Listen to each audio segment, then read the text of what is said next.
At long last, part 2 of every coaster manufacturer's fastest coaster. Let's go. PAX Cobra, 53 miles an hour. I've talked about this coaster before, but it is a bizarre one featuring the amazing inversion of the scorpion tail. This inversion gives so much hang time, it's just ridiculous. I think Coneyland got possibly the most unique shuttle coaster in the entire world. 53 miles an hour is pretty normal for a thrill coaster, but at the end of the day, this coaster is not built on speed, it's built on that inversion and that inversion alone.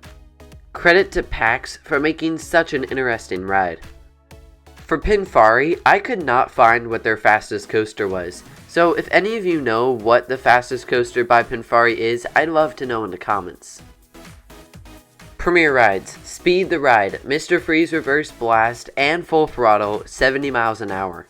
Starting with Speed the Ride, it's really a shame that this coaster isn't operating anymore because Las Vegas misses it. From someone who's never ridden any coasters in Vegas, I definitely feel like this is the best coaster that's ever been in Vegas, so it's a shame that it had to go. As for Mr. Freeze Reverse Blast at Six Flags St. Louis and Six Flags Over Texas, this looks like a great shuttle coaster, with the extremely rare inverted top hat being one of the main elements. Mr. Freeze also includes a 200-foot spike with an LIM boost on top of that. It's kind of a shame that there are only 2 Mr. Freezes out there. Finally, Full Throttle at Six Flags Magic Mountain is a ride that can be described as short but sweet. The vertical loop provides an amazing amount of hang time. And after meandering around the hillside for a few moments, you launch a second time and up over the loop. It's double-sided track. It's a 2-for-1, double-sided track, trim brakes included. Anyways, solid stuff by Premier. PTC, Screamin Eagle, 62 miles an hour. Now here is one that I was not expecting at all. Because PTC was an older company, I wasn't really expecting them to have a super fast coaster, and that was correct, but I was not expecting it to be Screamin Eagle. Assuming it's smooth, this does look like a pretty solid coaster for Six Flags St. Louis as it goes through the trees. Phoenix at Knoebels gets the most love when it comes to PTC coasters, but that is not a stat monster. I'm going to say Screamin Eagle is really a stat monster, but 62 miles an hour is no joke. While we're on the topic of wooden coasters, let's talk about a very inferior manufacturer. RCCA, Rattler, 65 miles an hour. RCCA didn't build very many coasters, and they didn't build very many good ones either. Rattler was certainly a huge ride, using the terrain very well, I will admit. This coaster had a unique opportunity to use the quarry wall that Six Flags Fiesta Texas has, and it did, jumping on top of it for a very slow, uneventful helix. However, this coaster certainly had its problems. I mean, just look at how the track sways back and forth here. I guess that's why they called it the Rattler. Seriously though, what the heck is going on here? One acronym, 4 letters, RCCA. What are you doing? Which probably stands for the Rancid Karate Cucumber Amigos, because I don't think they could really build coasters. Yes, karate with a C. Anyways, Rattler was big, but not really that good. I think all of us coaster fans are very thankful that RMC converted this into Iron Rattler. Hey, speaking of RMC. RMC, Iron Gwazi, 76 miles an hour. This may just be the best coaster we'll talk about today, because this looks like an amazing roller coaster. As someone who's only ridden a couple of coasters by the company, I can tell you how amazing they are, but I don't have the full scope of Rocky Mountain construction like some other people do. And Iron Gwazi looks like one of the best of the bunch, with furious pacing. And you know, because it's RMC, you're going to get some rapid fire inversions and ejector airtime moments. Throw in a beyond vertical drop and it's the icing on the cake. Busch Gardens Tampa got a winner. SNS, Dodonpa, 112 miles an hour. If 112 miles an hour wasn't crazy enough, think about the fact that this coaster launches you to that speed in 1.6 seconds. That's so fast that you think this could induce spinal injuries.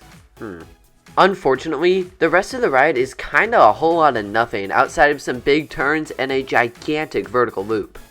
At the end of the day, Dodonpa is really a one-trick pony, and while it does that trick very well, it's still a one-trick pony. I've heard this coaster talked about enough that 0 to 112 miles an hour in 1.6 seconds has kinda lost the amazingness factor for me, but when I really think about it, it is really incredible. Honestly, this coaster may have been a little too ambitious, but it's certainly a good one for this list.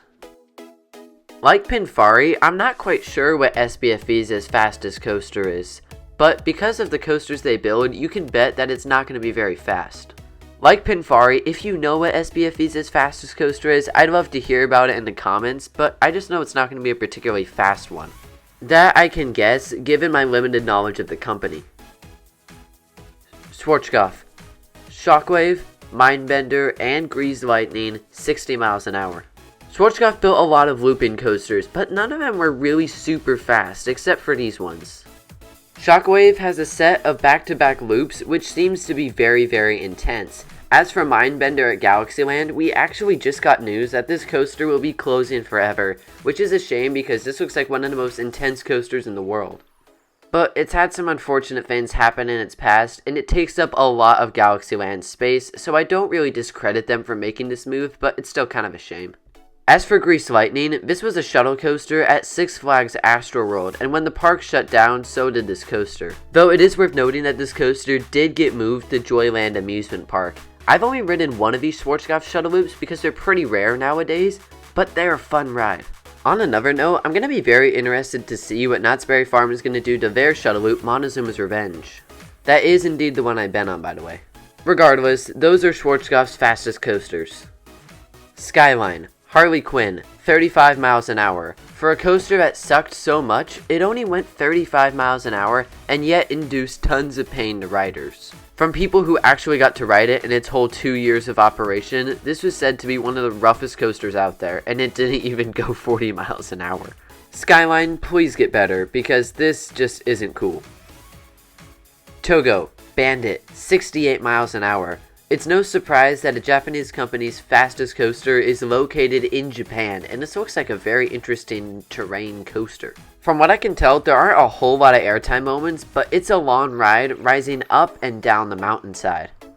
I don't know if I'll ever be able to ride it, but it's certainly an interesting bucket list coaster to have. This is one of those first rides you can point to that like, yeah, that was one of the first hyper-type roller coasters. This coaster definitely has a lot of elevation, and I would hope it would be smooth, but I'm not sure if it is or not. Nonetheless, this is miles better than anything Togo has done in the United States. And hopefully I can ride it someday. Vekoma, giant inverted boomerangs, 62 miles an hour. Now these look like a good time, with the original trains that is. The footage you're seeing here is of Aftershock at Silverwood, possibly the best coaster in the park. It features huge inversions and big drops. If you're not a fan of roller coasters or are scared of roller coasters in any way, then this is definitely not the ride for you. It's big, it's fast, it's intense. Personally, I can't wait to get on one of them. Weekend is another one where I couldn't find the fastest coaster by them. They build alpine coasters and pretty much alpine coasters alone. Zamperla, the Thunderbolt model, 56 miles an hour. These coasters are pretty polarizing, some people saying they have good layouts, but some people saying that the restraints are bad and that they're rough rides. Whatever the case, it feels to me like these coasters are trying to be a Gersa or Eurofighter, but doing it in an inferior way. I'm sure Zamperla will continue to improve this model, but it seems like it has some flaws at the moment. Who knows, maybe if Zamperla becomes a bigger player in the amusement park industry, we'll look back to these coasters as very important for them. In any case, they got some decent speed to go along with all of that. And at the end of the day, speed is what matters for today's video. Last but not least, Zier, with Jetline at 56 miles an hour. If you're looking for a coaster that used the space around it perfectly, this would be the one to look to. Because Groenland is a boardwalk park, they had to squeeze this coaster around other attractions and squeeze other attractions around it, and it looks like a very fun ride. It's got some big drops and helixes to go along with the crazy setting. Just look at how close it gets to a lot of these other rides. It's wild. Now, smoothness is a huge thing, but it looks like a pretty smooth coaster from everything I can tell. And hey, definitely a ride you want to hit up when you're at Groenland. But anyways, that's going to do it for part 2 of every coaster manufacturer's fastest coaster. If you missed part 1, I'll link it in the end screen. Thanks for watching, I'll see you next time.